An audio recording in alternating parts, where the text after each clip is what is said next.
Deposito merupakan salah satu cara yang paling aman untuk berinvestasi dan merupakan salah satu penghimpunan yang paling banyak dari masyarakat. Deposito sangat menguntungkan bagi bank maupun nasabah. Deposito juga memiliki bunga yang tinggi dibandingkan dengan suku bunga produk lainnya. Menurut Undang-Undang Nomor 10 Tahun 1998 tentang Perbankan, deposito adalah simpanan berjangka yang penarikannya hanya dapat dilakukan pada waktu tertentu berdasarkan perjanjian nasabah dengan bank. Penarikan deposito sesuai dengan perjanjian antara bank dengan pemegang deposito berdasarkan jangka waktu yang disepakati.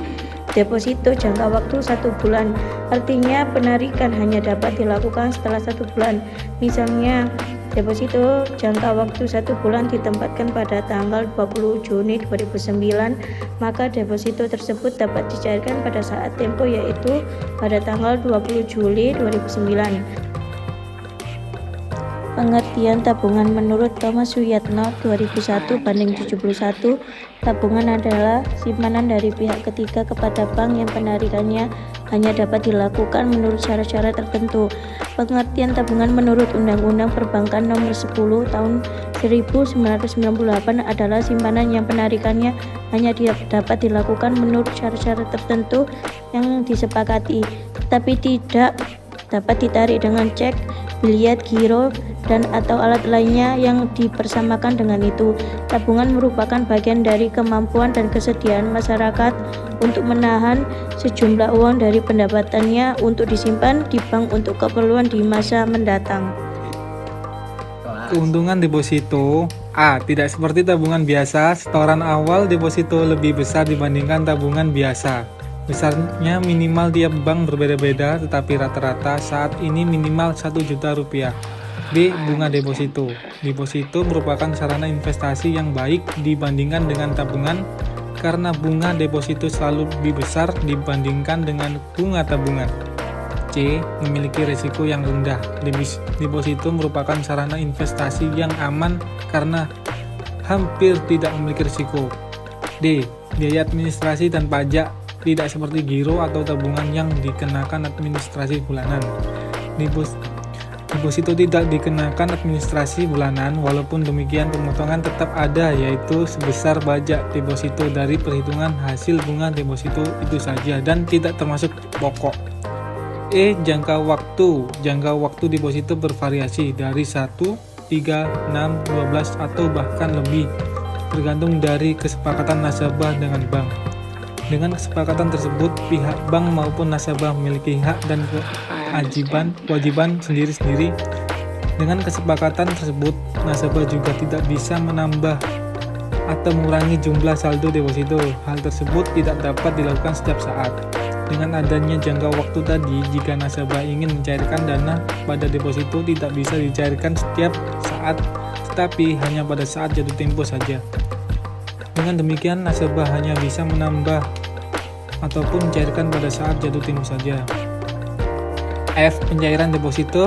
Pencairan deposito hanya bisa dilakukan pada saat jatuh tempo saja. Apabila terpaksa dicairkan sebelum jatuh tempo, biasanya bank akan memberikan penalti pada nasabah yang melakukan penarikan dana deposito.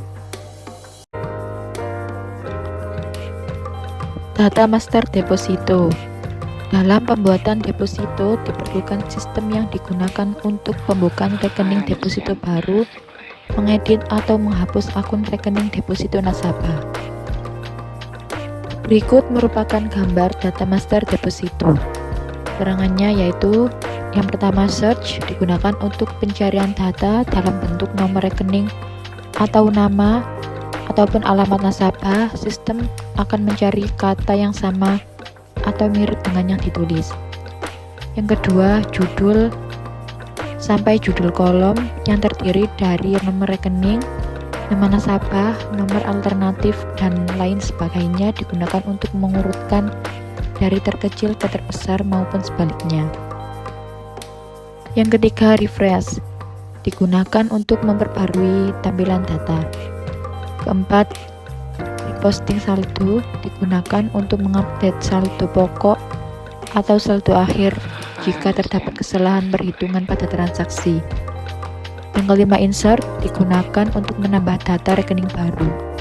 Keenam, edit digunakan untuk mengubah data yang belum aktif dan belum memiliki transaksi. Ketujuh, delete digunakan untuk menghapus data yang salah tetapi data tersebut bukan merupakan data yang aktif dan memiliki transaksi. Kedelapan, print digunakan untuk mencetak buku tabungan. Yang terakhir, close digunakan untuk keluar serta kembali ke menu utama. Berikut ini adalah pengisian data master deposito. Keterangan nomor 1 yakni rekening terakhir digunakan untuk melihat nomor rekening terakhir yang digunakan pada sistem.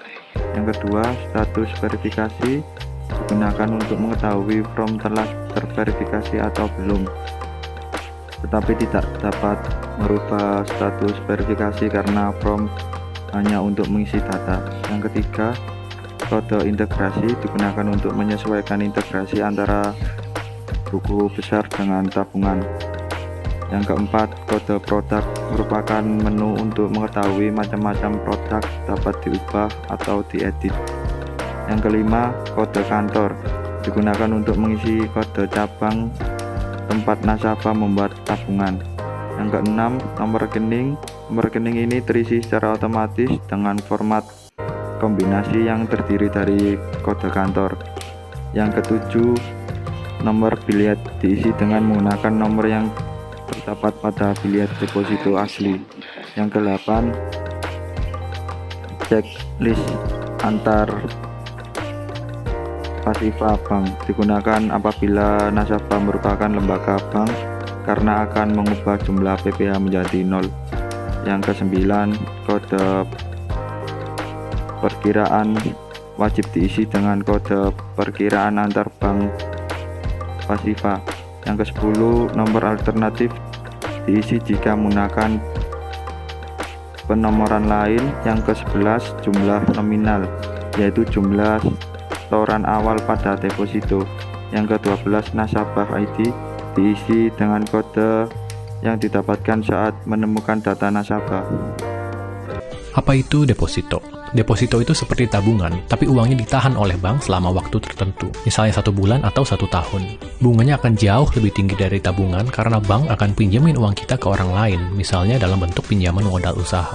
Coba googling aja bunga deposito, kelihatan kalau bunga deposito itu bisa lebih dari 10 kali lipat bunga tabungan. Contohnya di BCA, bunga tabungan 0,08%, bunga deposito 3,4%. Ini bunga setahun ya. Saya contohin deposito pakai Genius karena bunga depositonya sangat tinggi.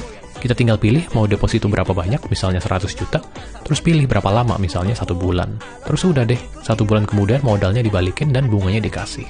Kalau untuk sebulan, rumusnya modal dikali bunga setahun dibagi 12 bulan. Jadi bunganya sekitar 500.000 sebulan.